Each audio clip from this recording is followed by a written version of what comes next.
제가 이제 사람들한테 가끔씩 이렇게 장난삼아 잘 물어봐요. 만약에 다시 돌아갈 수 있으면 몇 살로 돌아갈 수 있냐? 몇 살로 돌아가고 싶냐? 이렇게 내가 가끔씩 장난처럼 물어봐요. 한번 물어볼까요? 우리 뭐 5,000명, 10,000명 안 되니까 제가 물어보면 저 뒤에서도 답하면 다 들리거든요. 우리 소영남 집사님은 하나님이 혹시나 다시 돌려주신다면 몇 살로 가고 싶어요?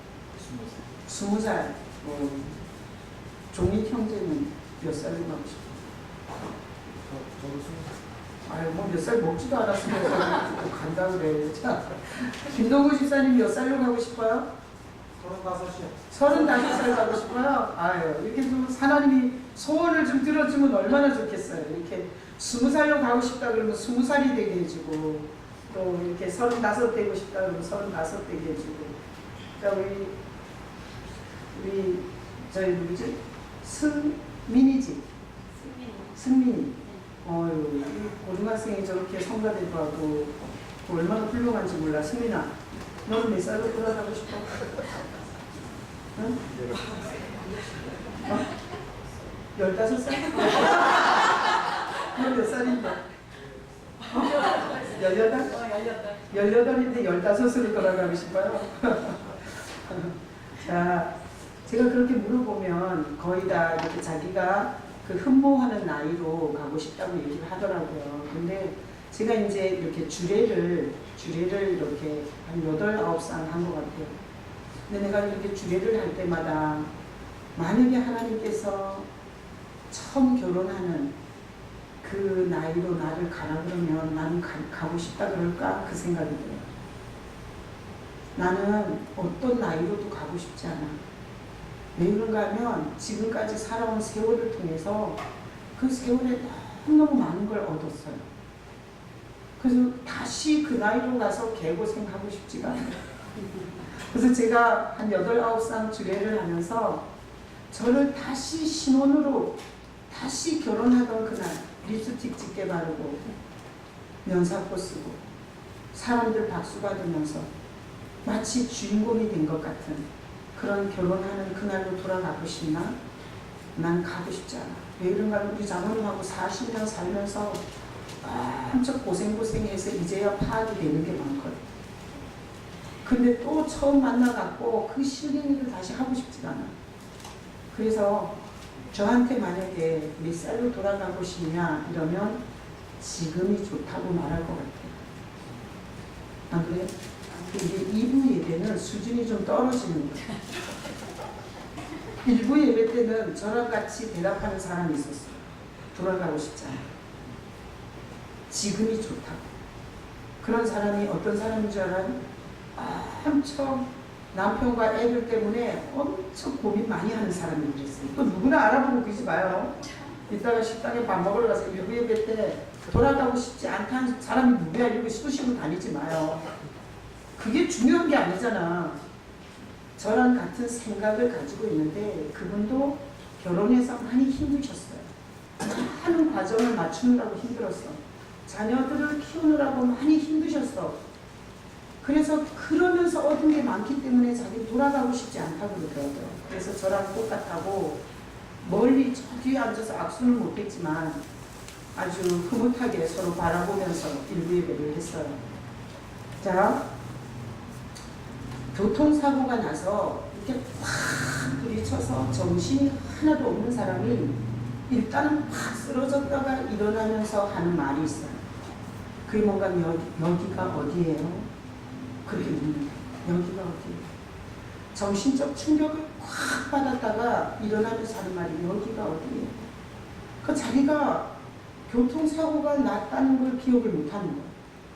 그리고 정신이 차려서 보니까 여기가 어딘지가 궁금한 거야. 내가 그 어떤 기사를 읽다가 큰 교통사고로 쓰러졌던 사람이 일어나면서 여기가 어디예요? 이렇게 묻는다고 그러는데 저도 아주 인생에서 그런 때가 있었어요. 제가 우리 언니하고 중고등학교 때 둘이 자취를 했어요. 언니가 나한테 잘해줬어요. 그래서 항시 언니가 엄마 같았어요. 그래서 예전에 이렇게 검은 교복에 카라만 끼고 온데 똑같다는 식으로 언니가 나이가 3살밖에 차이 안 나는데 제 가락까지 다 빨아서 개려서 이렇게 붙여주고 그랬어요. 그래서 지금 우리 주일학교 교사하는 최영순 집사님이 강릉에서 오잖아요. 그 언니가 정말 나한테 끔찍하게 잘해줬어요. 엄마랑 같이 있어도 그렇게 해줬을까 싶을 정도로. 근데 제가 어느 해인가 뭘 잘못 먹었는지 몸에 막 두드러기가 났어요. 그때가 중학교인지 고등학교인지 모르겠어요. 근데 두드러기가 났는데 다음 내일이 시험인 거야. 근데 두드러기가 나갖고 공부를 하는데 막 이게 소뚜껑처럼 막 두드러기가 넓게 막 나는 거예요. 그래서 약국에 가서 약을 지어다가 먹었는데 이게 들어가는 거예요. 그래서 아침에 약이 너무 효과가 좋잖아요. 그래서 한 봉지를 먹었는데 들어가더라. 그래서 내가 오늘 시험 보는 날이니까 한 봉지를 더 먹으면 싹 들어갈 것 같아갖고 한 봉지를 더 먹었어요. 조제한 약인데. 그리고 학교 가서 시험지를 앞에서 선생님이 뒤로 돌려! 그래갖고 시험지를 이렇게 돌리는 것까지 봤는데 그 다음 기억이 안 나. 애들이 보니까 내가 거품을 물고 의자 밑에 들어가서 막 떨면서 입에서 거품을 막 이렇게 흘리면서 막 경련을 일으키더라는 거야. 그래서 애들이 다 말했대요. 어머, 남이가 간질기구나. 근데 나는 약을 너무 세게 먹어가지고 약 기운에 그냥 넘어간 거예요. 선생님이 놀래가지고 양호실에다가 갖다가 눕혀놨는데 나는 그때 기억을 잊을 수가 없는 게 제가 뭐 새소리가 막 나. 기분이 굉장히 좋아. 그래가지고 내가 이렇게 깼는데 우리 집이 아니야. 한 번도 본 적이 없는 천장인 거예요. 그래서 정신을 차리면서 이렇게 주변을 돌려봤는데 내가 한 번도 와보지 않은 방인 거예요. 그래서 내가 그때 했던 내 고민이 여기가 어디지? 내가 왜 여기 있지? 여기가 어디야? 제가 그 고민을 엄청 충격적으로 했어요. 나중에 이제 거기가 양호실인지 알았어요. 근데 제가 이렇게 인생을 살아가면서 가끔씩 그 생각이 나요. 여기가 어디지? 제가 막 이렇게 목회를 하다가 그리고 막 교대소 설교도 하고 그리고 사람들도 막 만나서 뭐 이렇게 신방도 하고 상담도 하고 그러다가 그냥 어쩌다가 가끔씩 문득문득 제가 이 질문을 많이 해요. 여기가 어디지? 여기가 어디야? 여러분도 한번 그런 생각해 보시나요? 오늘 설교를 들으면서 여러분이 가끔 여기가 어디지? 이렇게 좀 자기 자신에게 질문해 볼 수 있는 그런 여러분 되시길 예수님의 이름으로 축복합니다. 아멘. 오늘 본문에 보면 오늘 본문에 보세요. 요한복음 6장 16절 다 같이 읽어봐요. 저물매 제자들이 바다에 내려가서 17절 배를 타고 바다를 건너 가버나움으로 가는데 이미 어두웠고 예수는 아직 그들에게 오시지 아니하셨더니. 자, 박수 치셔야 돼요. 자, 목적지가 어디예요? 지금 17절에 보니까 어디로 가는 거예요? 가버나움. 자, 가버나움 박수 치고 거기가 목적지예요. 자, 가버나움이라는 곳을 가는데 뭘 건너가야 돼요? 바다를 건너가야 돼요. 바다. 그러니까 이쪽에서 가버나움을 가는데 바다가 있는 거예요. 물론 이스라엘에 있는 갈릴리 호수를 말하는 거예요. 자, 근데 그 바다를 건너가는데 방법이 뭔가 하면 뭐 타고 가요? 배 타고 가. 배 타고. 그래서 이렇게 박스를 쳐놨어요. 제 성경에다 배를 타고 박스 치고 바다를 건너 박스 치고 가버나움으로 가는데 이렇게 박스 쳐놨어요. 자, 여러분들도 성경에 그렇게 박스 쳐놓고 자, 우리 인생은 여기가 목적지가 아니에요. 자, 그렇게 인식하고 사십니까? 여기가 목적지예요? 아니에요. 자, 잘 생각해 보세요. 인생이라는 게 마치 어딘가에서 출발을 한 거야. 우리는 가난하게도 출발했고 또 부자로도 출발했고 어떤 경우에는 고아로도 출발했고 어떤 경우에는 부모가 양가 부모가 다 있게도 출발했고 어떤 사람은 태어나 보니까 아빠가 혼자 있거나 엄마가 혼자 있게 이렇게 우리가 옵션을 내가 선택하거나 정한 게 아닌데 일단은 오늘 있는 우리 모두가 출발한 건 맞죠? 여기 다 출발은 한 거죠. 그래서 출발을 해서 여기까지 온 거예요. 자, 근데 여기가 목적지예요? 아니. 여기가 어디지? 그렇게 물어본다면 이건 어딘가로 가는 과정인 거야. 어딘가로 가는 과정. 자, 그래서 오늘 본문에 보니까 이쪽 동네에서 바다를 건너 저쪽 가버나움으로 가는데, 자, 이런 과정 가운데 어떤 일이 있었나 하면 18절에 큰 바람이 불어 파도가 일어났어요. 바다에서. 이 바다를 건너가야 되는데 큰 바람이 불고 파도가 일었어요. 자, 그래서 18절에 보니까 제자들이 뭘 했어요? 노를 저었어. 노를. 자, 박스 쳐요. 노를 저어. 자, 노를 저어. 박스 쳐요. 얼만큼 갔어요? 10여리쯤 갔어요. 우리가 알다시피 10여리는 4km 정도예요. 멀어요? 가까워요? 노젓기에는 너무 먼 거리야. 안 그래? 노젓기에는 너무나 먼 거리야. 자, 그래서 노를 저었어요. 노를. 자, 여러분 생각해봐요. 노를 저어서 이 큰 바람으로 파도가 있는 걸 이길 수 있어요? 없어요? 없어요.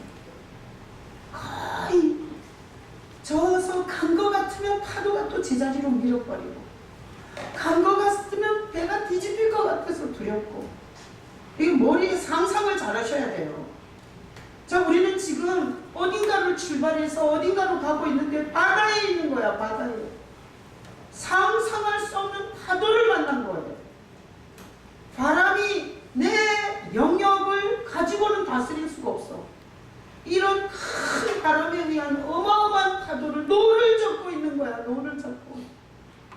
얼마나 불쌍해요. 나는 이 노를 저 10여리쯤 가다가 근데 여기다가 노를 저 박스 치면서 너무너무 가슴이 아팠어요. 이 엄청난 파도를 노저어서 되겠냐고. 노저어서. 근데 오늘 본문에 보면 목적지에 가요. 21절 읽어봐요. 이에 기뻐서 배로 영접하니 배는 그들이 가려던 땅에 이르렀더라. 박스 쳐요. 그들이 가려던 땅, 그게 목적지예요. 그들이 가려고 했던 곳에 갔어요. 오늘 본문이. 그래서 성경은 왜 이런 예수님과 제자들이 겪은 우리와 상관없는 얘기를 왜 성경에 적었냐? 우리가 사는데 이것이 굉장히 중요한 메시지이기 때문에 적은 거예요. 난 오늘 이 본문을 설교할 때 여러분들이 알아듣는 귀가 있고 깨닫는 영이 있어서 하나님의 메시지를 들을 수 있기를 축복합니다. 교회는 그냥 송장처럼 고기 덩어리가 왔다가 고기 덩어리가 가는 곳이 아니에요. 하나님이 교회를 세워서 우리가 어디에서도, 학교에서도, 교수한테도, 부모에게도, 친구에게도, 어떤 대상에게도 배울 수 없고 들을 수 없는 정보를, 인생을 풀어가는 정보를 교회를 통해서 하나님이 주시는 거예요. 왜? 사랑하니까. 혹시 물에 빠져 죽을까봐, 혹시나 인생이 너무 힘들어서 거기서 객사할까봐 하나님은 교회를 세우시고 삶의 정보를 구체적으로 주는 거예요. 나는 오늘 이 본문을 통해서 여러분에게 하시는 하나님의 음성을 들었기를 축복합니다. 자, 그래서 오늘 이 본문을 가지고 제가 설교를 하는데 이 본문은 나에게 도대체 무슨 메시지를 갖고 있나? 자, 지금부터 말씀 올려주세요. 자, 출애굽기 3장 10절. 창근아, 거기 주번은 왜 그렇게 뒤돌아보고 있는 거야? 이거 쳐다봐. 안 생각했지? 아니요? 바로바로 지적할 거예요. 카츄샤야 돼. 아, 카츄샤 좋아. 출퇴근해. 영어 잘해가지고. 공부 잘했어? 못했어? 못했지. 네가 카츄샤 된 건 어떻게 된 거야? 주님의 은혜야, 그지? 이렇게 훌륭한 아들이 있어요, 우리 교회. 자, 우리 다 알아, 창근이 공부 못한 거. 근데 주님이 카츄샤 되게 해가지고 또 출퇴근하니까 얘기해왔잖아요. 아까 들어오면서 나한테 다 웃어주더라. 얼마나 행복한지. 저런 미남이 웃어주니까 막 우리 뭐 인생 끝난 거야. 자, 출애굽기 3장 10절 다 같이 읽어봐요. 이제 내가 너를 바로에게 보내어 너에게 백성 이스라엘 자손을 어디서 공부하여 내게 하리라. 자, 여러분 성경이 66권인 거 아시죠? 구약이 39권이에요. 신약이 27권이야. 3부 27이에요. 그래서 구약 39권 중에 요 출애굽기가 두 번째 성경이에요. 그 성경이 어떤 구조로 되어 있냐면 이렇게 되어 있어요. 창세기에서 하나님이 우리를 만들었다는 거예요. 그냥 만든 게 아니라 하나님 닮게. 그러니까 하나님이 사자 보고 흥분하지 않고 코스모스나 장미 보고 기쁘지 않아. 하나님은 인간을 보면 환장을 하는 거예요. 왜? 당신 닮았기 때문에. 승민아, 아빠가 너 보고 환장한다니까. 너무 좋아서. 왜? 자기 닮은 아들이 저기 있는 거예요. 자, 그래서 하나님이 첫 번째 성경에서는 창조를 말하는데 하나님 딱 닮게 만든 인간을 거기다가 소개를 해줘요. 그리고 나서 두 번째 성경이 이건데 뭔가는 출애굽기예요. 출애굽. 그래서 오늘 말씀해 보면 애굽에서 인도하여 내게 하리라. 그래서 출애굽, 애굽에서 빼낸다는 성경이 두 번째 성경이에요. 그래서 하나님은 성경을 통해서 어딘가에서 우리를 출애굽 시켜야 한다는 메시지를 하는 거예요. 우리가 사는 이 세상은, 우리가 태어나서 사는 이곳은 나가야 할 곳이에요. 성경은 여기가 영원히 머물 곳이라고 말하지 않아요. 여기는 출애굽한 것처럼 나가야 될 곳으로 말씀하세요. 나는 여러분들이 여기가 어디지? 이런 질문을 자기에게 할 때 여기는 과정이야.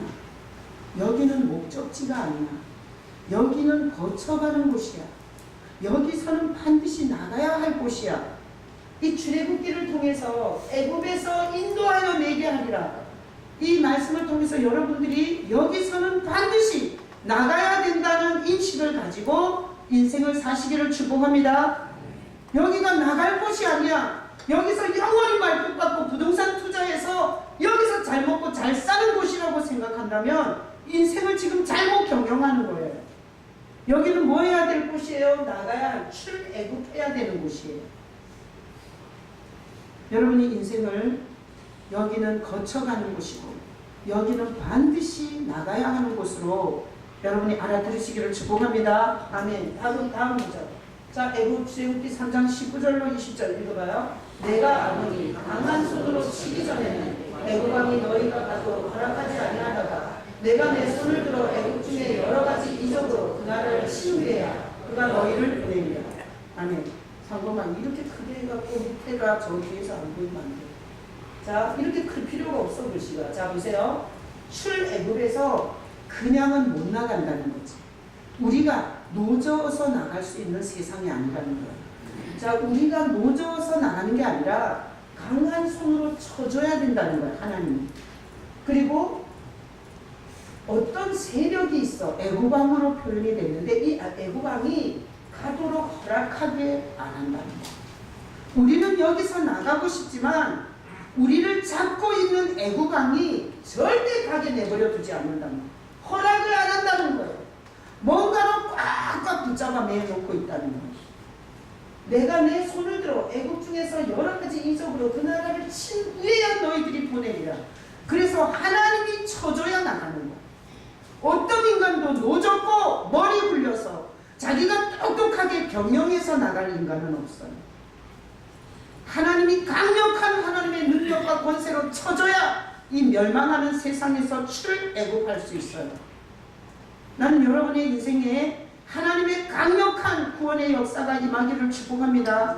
제가 목회하면서 보니까 아무리 양육을 해도 아무리 설득을 해도 아무리 사랑해줘도 아무리 상담을 많이 해줘도 하나님께서 역사해 주지 않고는 한 명도 내가 데리고 갈 수가 없더라고요.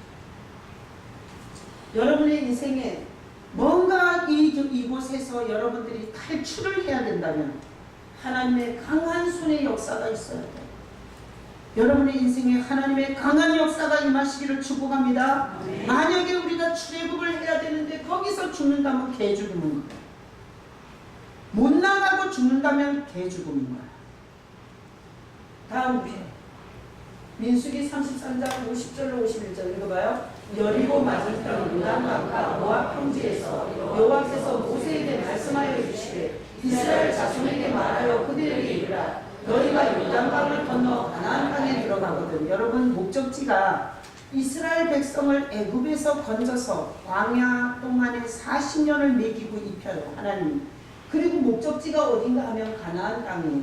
가나안 땅. 그 목적지를 향해서 하나님이 자기 백성을 데리고 가는데 그 목적지에 들어가기 직전에 장애물이 하나 있는데 요단강입니다. 최종적으로 이 강을 건너야 목적지에 들어갔어요. 그래서 여기 가나안 땅에 들어가거든 이렇게 표현한 거예요. 자, 그래서 보니까 이런 거예요. 출발을 했어요. 여기는 나가야 할 곳이에요. 근데 하나님의 강력한 손이 있어야 나가요. 근데 이스라엘 백성이 모세를 따라서 출발을 해요. 모세를 따라서.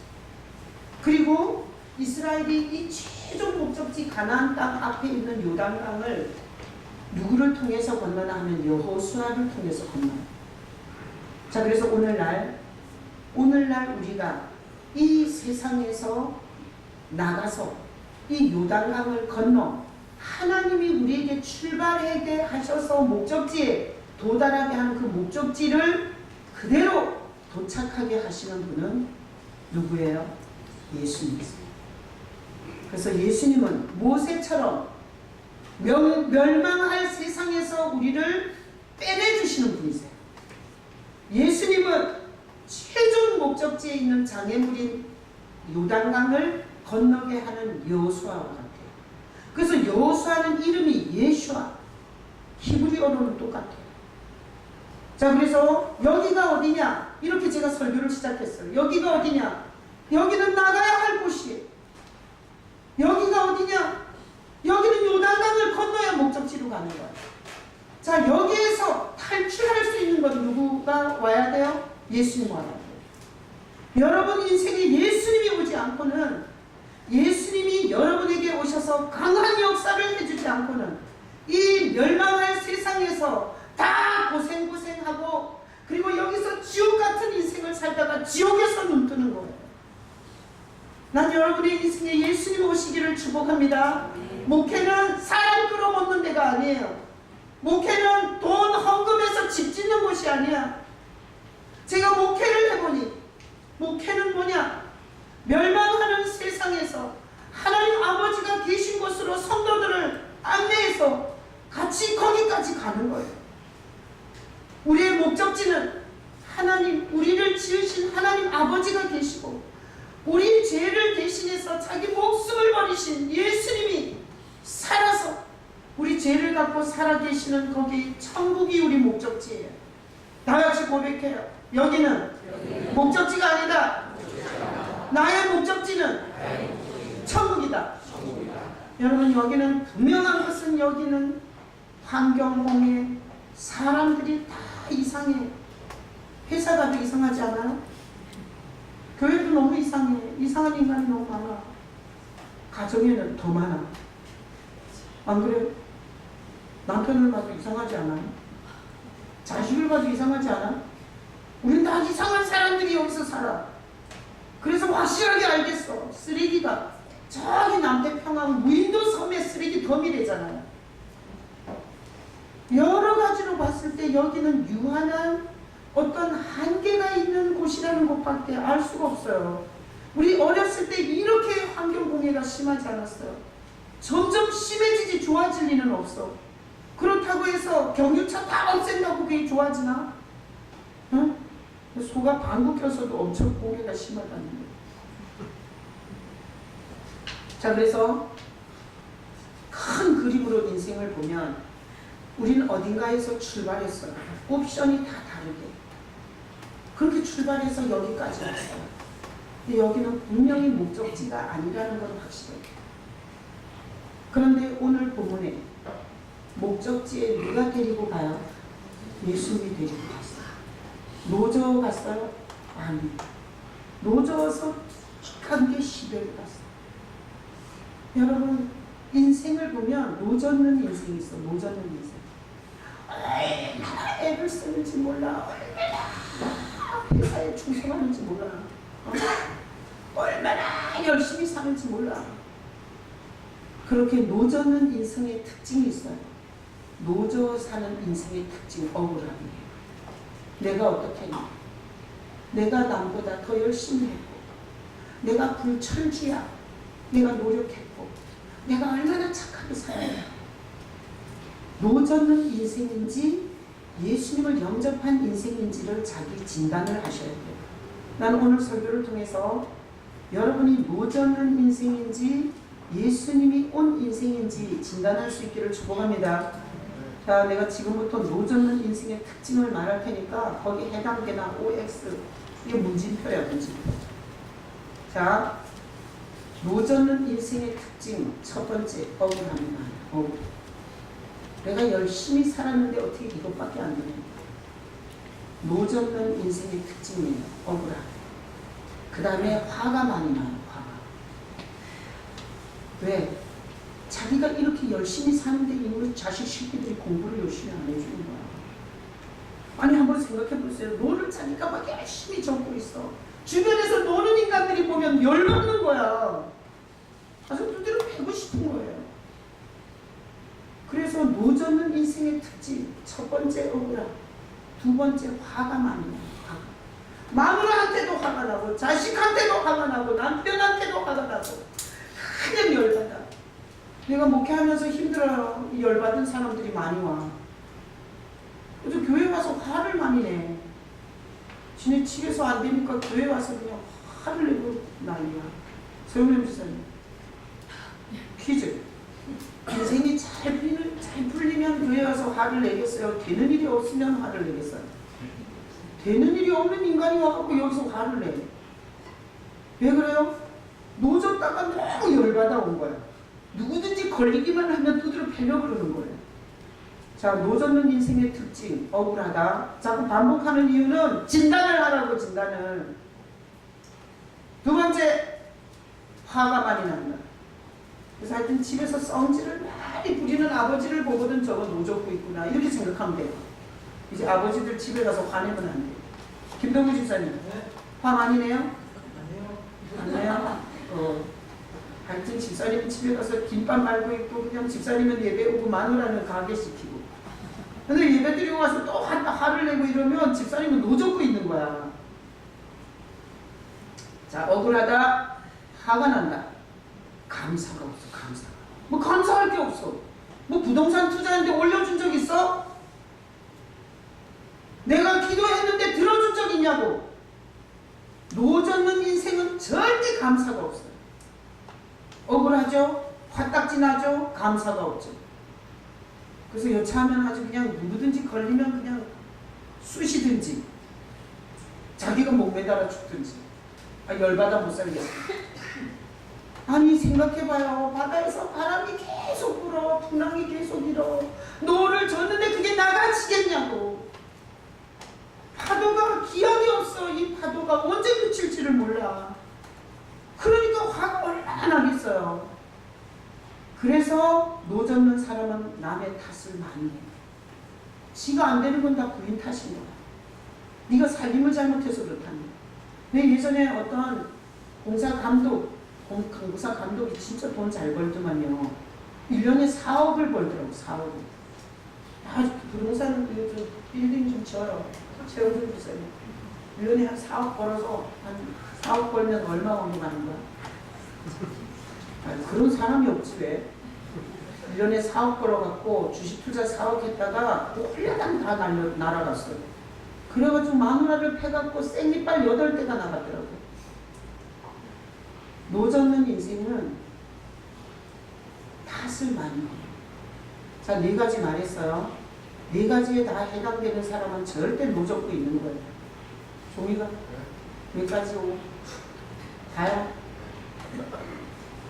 넌 노젓고 있는 거야. 자, 노젓으면 자 보세요. 구조적으로 병이 오게 돼 있어요. 구조적으로. 자, 억울하죠. 화딱지 나죠. 그리고 감사할 게 없는 거야. 자기 인생은 너무나 뭐 공짜로 뭐가 되는 게 없는 것 같은 거야. 재수가 없어도 왕재수가 없는 것 같은 거야. 그런데다가 가족을 보니 다 저것들 때문에. 이런 정신 구조를 가지고 인생을 살면 반드시 병이 오게 돼 있어요. 응? 왜? 암 전문의가 이렇게 말하더라고요.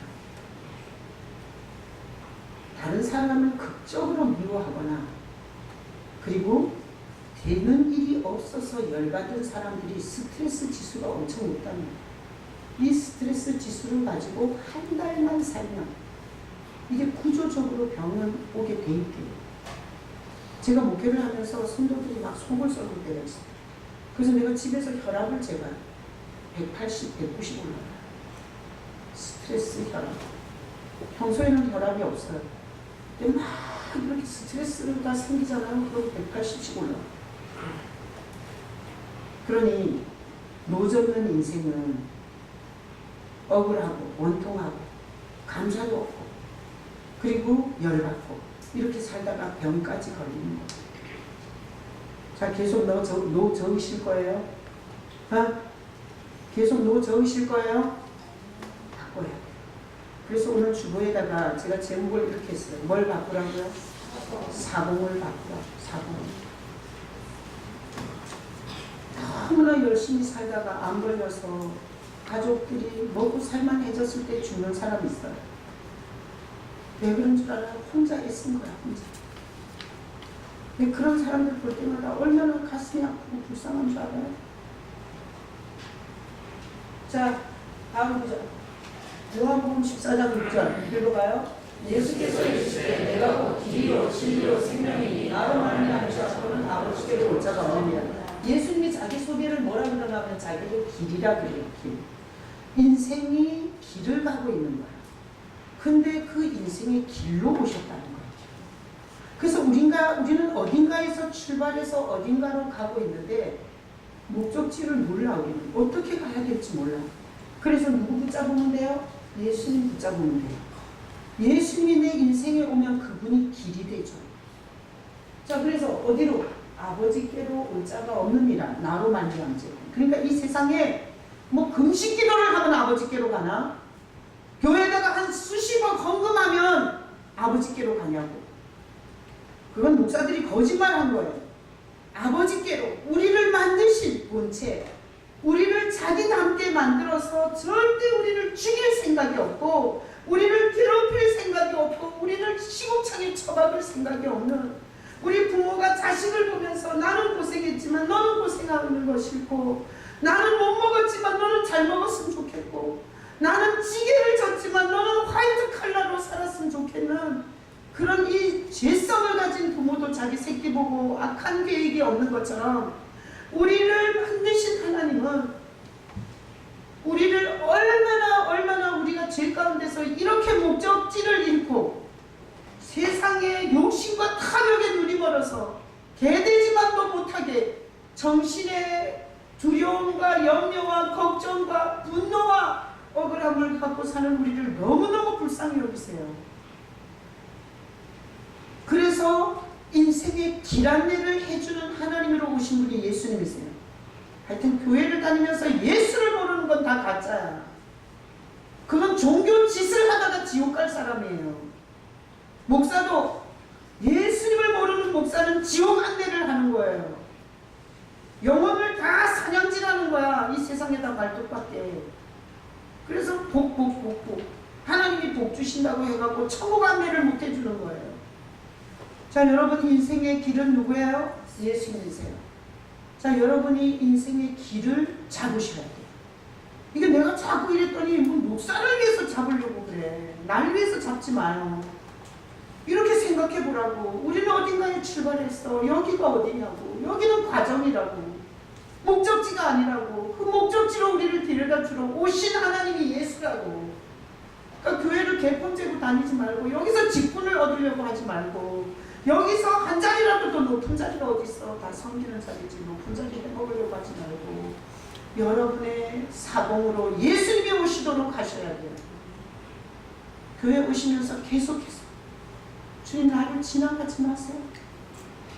나에게 와주셔야 돼요. 이런 신앙 되시길 축복합니다. 네. 그런 사상 없이 교회를 열심히 다니는 건 다 목사 시다바리 하다가 죽는 거야. 자, 예수 아버지께로 올 자가 없대요. 자, 그 다음 구절 요한계시록 14장 1절 읽어봐요. 또 내가 보니 보라 어린 양이 시온산에 섰고 그와 함께 14만 4천이 서 있는데 그들의 이마에는 어린 양의 이름과 그 아버지의 이름을 쓴 것이더라. 이거는 요한계시록은 성경 66권 마지막 마무리 성경이에요. 거기 14장 1절에 보면 이 요한이 봤어요.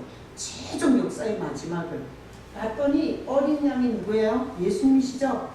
예수님이 시온산에 서 있는데 그와 함께 14만 4천이 서 있었어요. 이 14만 4천을 신천지에서 이만희가 가지고 와서 쓰는데 14만 4천은 뭔가 하면 승리한 성도들의 숫자예요. 승리한 성도들의 숫자. 이만희는 지한테 오른 게 다 14만 4천이에요. 지한테 오면은 승리한 성도래. 예수가 없으니까 그 밑에 가갖고 시다발이 하고 기저귀 차고 카드 섹션하고 불쌍해 죽겠어 진짜. 자, 14만 4천이 어린 양과 함께 서 있는데 특징이 나와요. 그들의 이마에는 어린 양의 이름과 그 아버지의 이름 쓴 것을 봤어요. 이마에. 자, 그러니 이마. 자, 여러분 이마 있죠? 자, 이마에 승리한 성도들의 이마에는 어린 양 예수의 이름과 하나님 아버지의 이름이 있더랍니다. 자, 퀴즈 주사님. 자, 퀴즈 첫 번째. 우리 여기 대리석에다 글씨 새기듯이 이마에 이렇게 새겨졌더라. 1번. 요한이 봤을 때 이렇게 이마에 대리석에다가 글씨 새긴 것처럼 새겨진 게 아니라 영적으로 마치 이마에 어린 양 예수의 이름과 아버지의 이름이 새겨진 영적 표시가 있더라. 2번 몇 번이에요? 2번이에요. 왜 그런가 하면 이 이마에 어린 양의 이름과 하나님 아버지의 이름은 인간이 새기게 하면 안 돼. 인간들이 얼마나 못돼 처먹었어요. 저 영통 중심가에 어린 양의 이름과 아버지의 이름을 새겨준다 그러면 가짜들이 다 가서 줄로 서서 다 새길 거야. 그러니까 이거는 사람 손으로 새기는 게 아니라 어떤 사람이 이런 게 생기냐. 이마에 어린 양의 이름과 아버지의 이름이 어떻게 생기냐. 남편이 속 새기는 거야. 도대체 살 수가 없어. 그래서 누구를 많이 불러? 예수님을 많이 부르는 거야. 예수님 나 어떻게 살아야 돼? 내가 이 인간 보고는 내가 살 힘이 안 생겨. 예수님 나 어떻게 살아야 돼? 그랬더니 여기에 이름이 새겨지는 거예요. 저는 우리 남편은 진짜 좋은 사람이에요. 나는 남편 때문에 예수님을 불러본 적이 없어요. 너무 착해. 거의 예수님의 그림자 같은 사람과 결혼했어요. 좋죠? 아 진짜. 근데 나는 이마에 예수님 이름 새겨질 수밖에 없어. 왜? 나 새벽마다 나와서 여기서 많이 주님 목회를 어떻게 해야 돼? 이럴 때는 내가 어떻게 해야 됩니까? 내가 이 사람을 달려야 됩니까? 가만 놔둬야 됩니까? 주님 설교를 어떻게 해야 됩니까? 떠든다고 다 설교입니까? 주님 이 본문에서 주님이 원하는 메시지는 뭡니까? 하도 불러갖고 내 아주 이마에 영적으로 확실하게 새겨졌을 겁니다. 여기 남편이 잘해주고 돈이 많고 맨날 해외여행 다니고 스테이크나 잘라먹고 이래서는 안 새겨져. 확실한 거예요. 네? 하여튼 남편이 술 처먹고 속썩이고 노름하고 바람피. 하여튼 자식이 공부도 안 하고 게임하고 밤새도록 게임질하. 회사에 갔더니 내가 연구한 거 다 훔쳐가. 알아요? 그런 적 있어? 없대요. 정말 인생이 기댈 곳이 없는 거야. 이런 사람들이 은밀하게 그 주님을 불러. 그리고 주님 나 좀 살려달라. 주님 나 이럴 때 뭐 붙잡고 살아야 한다. 주님 내가 이렇게 힘든데 그래도 살아야 하네. 이러면서 주님 붙잡고 실갱이 하잖아요. 그러면 여기 새겨진 거야. 그래서 내가 목회하면서 참 희한하게 고난이 많은 사람이 있어요. 성가대 잘 들어봐요. 성가대원 미정이 경식. 미정이는 대상포진 와갖고 얼굴로 왔어요. 그래서 지금 병원에서 입원했다가 지금 치료받고 있어요. 오늘 못 나왔잖아요. 경식이는 아까 카톡 왔어요. 삼성에서 굉장히 힘든 일이에요. 연봉은 많이 받지. 여러분 쉬운 일 하는데 돈 많이 주나? 어려운 일 하니까 돈 많이 주는 거야. 돈 많이 주는 연봉 센 어려운 일이에요. 근데 어제 칼로 손이 칼로 잘렸거든요. 그러니까 이게 봉합수술하고 그 다음에 신경도 잘 연결해야 될 정도예요. 그리고 일부 예배 끝나고 사무실에 갔더니 그렇게 카톡이 와 있어요. 미정입니다. 목사님, 내가 분명히 대상포진 걸려갖고 지금 치료받고 있는 거 아는데 경식 씨가 어제 삼성에서 일하다가 손이 칼에 잘렸는데 신경에도 손상이 있을 것 같아요. 그래서 수술도 해야 되고 오늘 교회를 못 갑니다. 목사님 기도해 주세요. 내가 뭐라고 카톡에 답을 한지 알아요? 꽃길만 걸었으면 좋겠는데 꽃길만 걸었으면 좋겠는데 고난이 심하구나. 그리고 내가 이모티콘 이렇게 찡찡 우는 이모티콘 붙여서 보냈어요. 근데 여러분 희한하죠? 인생의 고난을 하나님의 이름을 이마에 기록하게 해요. 하나님의 이름. 나는 신앙생활하다 막가는 인간을 너무 많이 봤어. 막가는 인간. 어려울 때는 그렇게 뭐 예수밖에 없는 줄 알고 쌩 난리를 치다가 돈 좀 생기고 건강해지고 자기 여유 생기니까 안 와. 근데 이런 막가는 인간들을 보면서 저는 목회자로서 생각해요. 남보다 덜 되는 게 축복이라. 왜? 남보다 덜 되면 그만큼 주님을 부르게 돼요. 남보다 약한 게 축복이라. 왜? 남보다 약해지면 얼마나 주님을 의지하게 되는지. 강문경 집사님 그렇죠? 지금 항암하고 계세요. 예수 생각 말고는 마누라 생각해봐. 우울증하면 뭔 도움이 되냐고. 그때 마누라 생각이. 자식 생각해봤자 열이나 받지 항암을 못 이겨요. 항암을 할 때 이길 수 있는 유일한 비결은 나를 위해 죽으신, 나를 위해 살아나신 그 예수님의 고난과 부활을 생각해야 이길 수 있어요. 그래서 목회자가 되고 내가 제2의 눈이 떠보니 고난당하는 성도가 복이라는 걸 알게 됐어요. 고난당하는 성도가. 왜? 이거를 어디서 새기겠냐고. 이거 홈플러스에서 새겨줘요. 이거를. 이게 저 김정은이한테 새겨지겠냐고. 걔는 자기 정적들은 싹 다 죽이면 돼. 로켓 쏴서 죽이고 대포 쏴서 죽이고 미사일 쏴서 죽여. 흔적도 없이. 뭔 이마에 어린 양의 이름이 새겨지겠냐고. 다 폭력과 자기 권력과 자기 위치에서 다 휘둘러대는데 어린 양의 이마에 어린 양의 이름과 아버지의 이름이 쓰여지는 사람은 주님 죽을 것 같아요. 오늘 출근은 하는데 퇴근을 할지 모르겠어요. 내가 이 일을 어떻게 처리해야 돼요?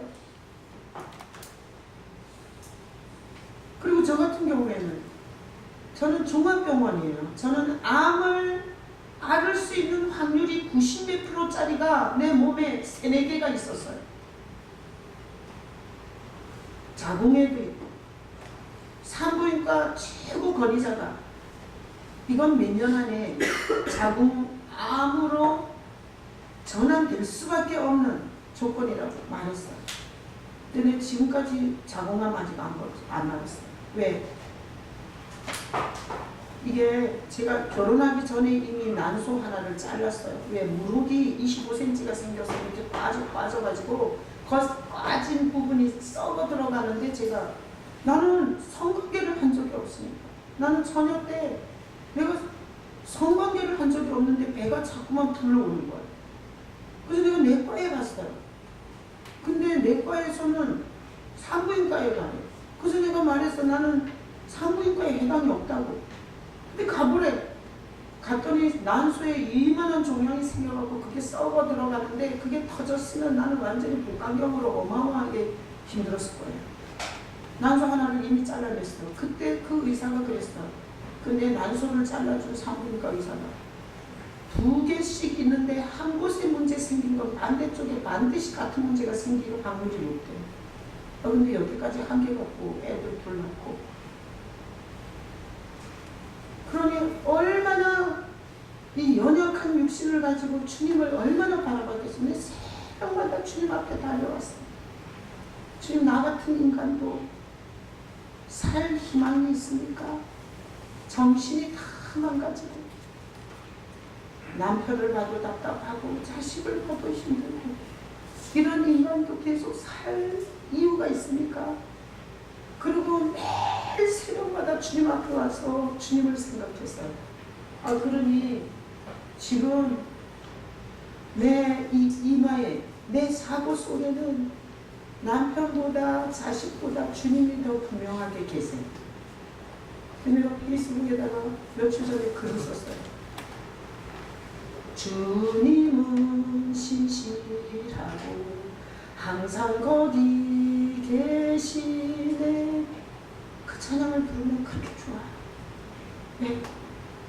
아무리 뒤집어보고 엎어봐도 남편은 나를 도와줄 수가 없어.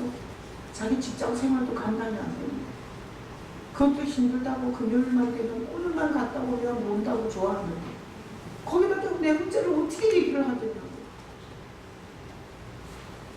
아들은 애 봐야지, 마누라 비유 맞춰야지, 저렇게 힘들게 사는데 거기다 대고 뭔 내 얘기를 하겠어. 그래서 항상 주님을 많이 생각하다가 지금은 주님이 너무나 분명하고 확실하게 제 사고의 세계 속에 살아 계세요. 그래서 물어보면 바로바로 감동을 해줘. 물론 안 해줄 때도 있지만. 그래서 여러분의 사고의 세계에 예수 있는 거하고 트럼프를 알듯이 지식과 정보로 아는 거하고 틀려요. 자, 트럼프를 우리가 알아요. 어떻게 생겼는지도 알아. 빨간 넥타이 좋아하는 것도 알아. 그의 말의 패턴과 그의 출신 성분을 다 알아요. 그가 어떻게 돈을 벌었는지까지 다 알아. 그렇다고 우리가 트럼프를 만난 적은 없잖아요. 예수를 개념으로, 지식으로, 정보로, 성경 공부로 너무 많이 알아. 그리고 실제로는 주님을 아는 게 아니에요. 우리가 트럼프를 아는 게 아는 거예요. 그 트럼프가 우리한테 내 삶에 대해서 뭐라고 얘기해 준 적이 있냐고. 그러니까 우리가 그냥 정보로, 지식으로 그냥 아는 걸 안다고 생각하는 거예요. 정보와 지식은 절대 구원받을 수 없어요. 착각이에요. 그래서 구원파에서 성경 공부 시킬 때 성경 공부 시키는 세미나를 구원파에서 대대적으로 잠실 운동장을 빌려서 할 때가 있어요. 그때 써놓은 프레카드가 뭔지 알아요? 죄사함의 확신, 구원의 확신, 거기서 가르쳐 준다는 거예요. 여러분, 죄사함의 확신을 그런 식으로 배워서 하는 게 아니에요. 죄사함의 확신은 예수님이 오셔서 내가 네 죄 때문에 어떻게 죽었는지를 가르쳐줘야 죄사함의 확신인 거예요. 구원의 확신은 예수님이 주는 거지 우리가 공부해서 지식으로 얻는 게 아니에요. 자, 그러니 여러분, 지식과 정보를 갖고 신앙인 줄로 착각하면 안 돼요. 그래서 오늘부터 이렇게 하세요. 성도들의 80~90%가 지금 속고 있는 거야. 지가 아는 지식과 정보를 예수를 만난 줄로 착각하는 거야. 그래서 체크를 한 거예요. 계속 억울하고 탓딱지나고 재수 없는 가족들 만나서 내 인생이 이렇고 감사할 게 하나도 없고 이 4가지 문진에 4가지가 다 오가 되신 분은 지금 노젓고 있는 거예요. 그냥 종교의 개념과 지식을 갖고 있는 거예요. 바꾸셔야 돼요. 오늘 목적지로 가게 하시는 분은 예수밖에 없어요. 예수님은 우리 인생의 목적지에 데려가려고 오셨어요. 자, 그분이 여러분에게 개인적으로 오셔야 돼요. 자, 그림 보여줘요. 자, 이게 영적 기도의 그림이에요. 자, 요게 내가 주인이야. 요 내가 주인이고 뒤죽박죽 엉망진창이야. 지 감정과 기분으로 인생을 컨트롤을 못해. 아니, 부동산 투자했다가 좀 떨어지면 아주 칵 죽고 싶지. 자, 자, 이거 내가 주인으로 살아요. 예수님 전혀 상관없어요. 자, 이런 사람 노젓는 사람이에요. 하여튼 자기 경력과 자기 노력과 자기 모든 머리를 총동원해서 인생을 풀어보려고 하는데 점점 더 심하다니까. 늙을수록 더 심해지고 교회를 오래 다닐수록 더 열받아요. 내가 지금 15년째 우리 교회 다니는 사람한테 너무 시달려요. 왜? 15년을 노져온 거야. 노져왔는데 되는 일이 없는 거야.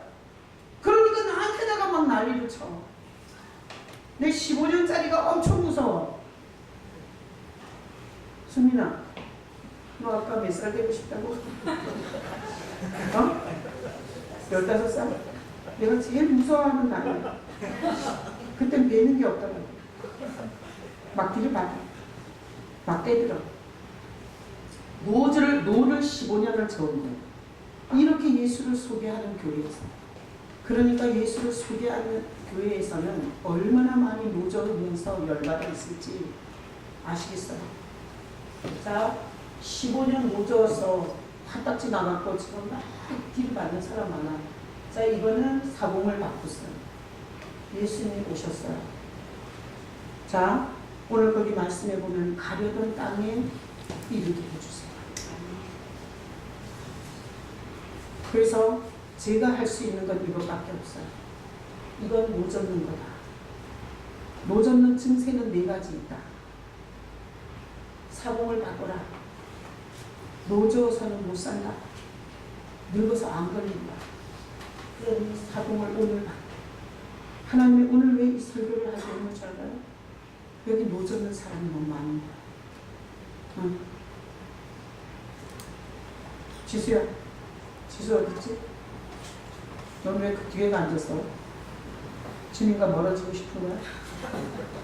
지수야, 노젓고 있어? 아니면 예수님이 오셨어? 말은 그냥 그렇게 하시네. 잘 생각해봐. 아닐 수도 있어.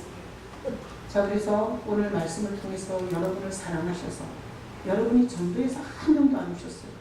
제가 전도에서 다 여러분 발로 오셨어요. 제가 여기서 볼 때 어떻게 보이는 줄 알아요? 주님이 사랑해서 데리고 온 사람들로부터요. 예수께 관심이 없는 사람은 교회를 오지 마세요. 자, 지금부터 하나님이 이 교회로 나를 데리고 온 이유가 있어요. 노져오면 죽는다. 노져오면 개고생하고 지옥 간다. 노져오면 안 된다. 네 힘이 몇 년이나 가겠냐? 네가 노져서 몇 년이나 버티겠냐? 그러니 나를 이대로 받아들여라. 그래서 오늘 거기 보니까 기뻐서 배로 영접했어. 내가 영접 기도를 많이 시켜봤지만 목사가 말하니까 억지로 하는 사람도 있고, 예수를 영접해서 어떻게 자기 욕심과 야망을 잃어버리려고 아주 계산적으로 하는 사람도 있고, 불가항력적으로 주님이 터치해서 눈물로 하는 사람도 있어요. 영접 기도 시킨다고 다 예수가 들어갈 수 있으면 두드려 패서라도 다 영접시키면 되지. 그렇지가 않아요. 여러분의 마음에서 여러분이 저처럼 정말 의지할 데가 없고 분명히 출발을 했는데 목적지는 아직 못 갔어. 근데 그게 돈은 아니야. 난 우리 아버지가 돈을 많이 벌어놓고 죽으실 때 돈이 아무런 역할을, 목적지에 가는 역할을 못하는 걸 봤어요. 그래서 지금은 돈 있으면 자꾸 팍팍 써버려요. 목적지에 데려가는 건 돈이 될 수 없어. 세상 성공이 될 수 없어. 아름다운 부인이 될 수 없어요. 목적지에 데려가는 유일한 분은 예수님밖에 없어요. 오늘 이 말씀을 통해서 여러분들이 목적지로 가는데 예수님을 받아들이시고 이렇게 사셔야 돼요. 자, 예수님을 받아들였으면 물어봐요. 물어봐. 응? 예수님께 자꾸 물어봐. 이런 마누라하고는 어떻게 살아야 합니까? 우리 마누라는 맨날 쇼핑 중독입니다. 내가 돈 벌어다 주면 다 쇼핑해서 가만히는 마누라라서 삽니다. 주님, 이런 마누라라면 내가 어떻게 살아야 됩니까? 이렇게 자꾸 물어보세요. 회사 아주 열받게 하는 인간이 있어요. 주님 회사를 가면 그 인간의 얼굴이 떠올라요. 주님 나 이 회사 어떻게 다녀야 돼? 이렇게 자꾸 물어봐요. 왜? 아니 죽은 귀신을 영접한 것도 아니고 살아서 역사하는 우리의 길이 되신 예수님을 영접했다면 좀 물어봐야 되지 않아요?